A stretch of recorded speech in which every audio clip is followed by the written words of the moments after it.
Kay Inday, wala yun. Inday, kaya niya yan. Insignificant pa siya doon. Ano na, kasuhan man nila si Inday, di kasuhan nila. Hindi naman makulong yan. Hindi talaga magpakulong yan.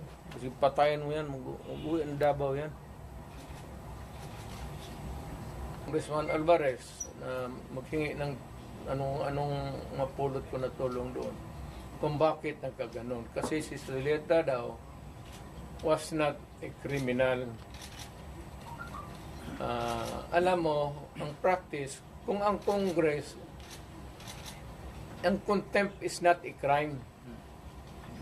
Yung contempt is just a measure for the orderly conduct of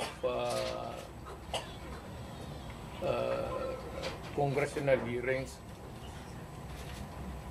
or during the plenary, kung may naggawa ka doon na disturbance or yung disorderly conduct, hindi natin if they would put it that way,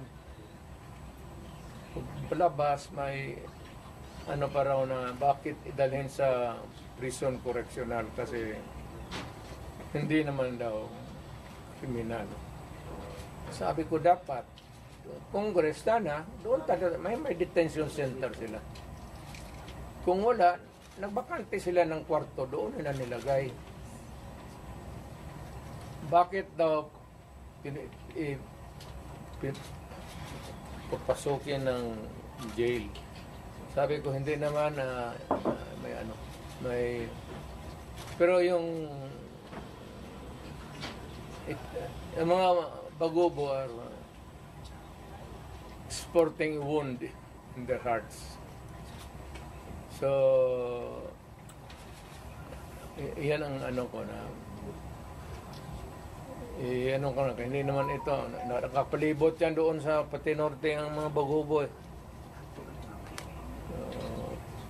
sikinig sila.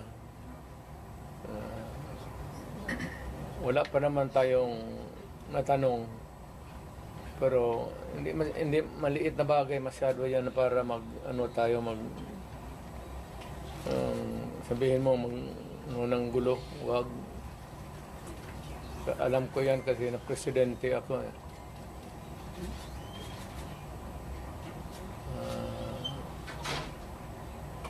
Yun lang, hindi ako magdagdag kasi i-reserva ko muna yung akin. Kay Inday, wala yun.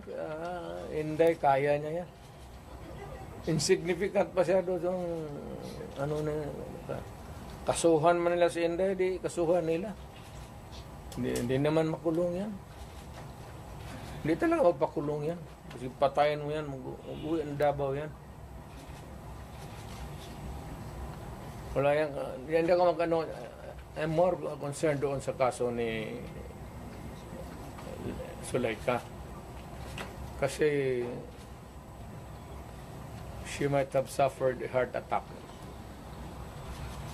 Kasi yung pain sa likod pa too severe. Pag ang heart attack kasi the symptom can start yang masakit masyado tapos nagsusuka ka. Heart attack yan. Hindi kumakain eh.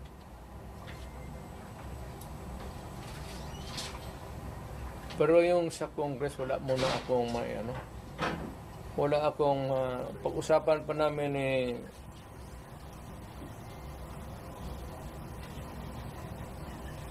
how not to pinag-usapan namin ngayon Martin Delgra pati puro man kami abogado is how not to destroy a republic.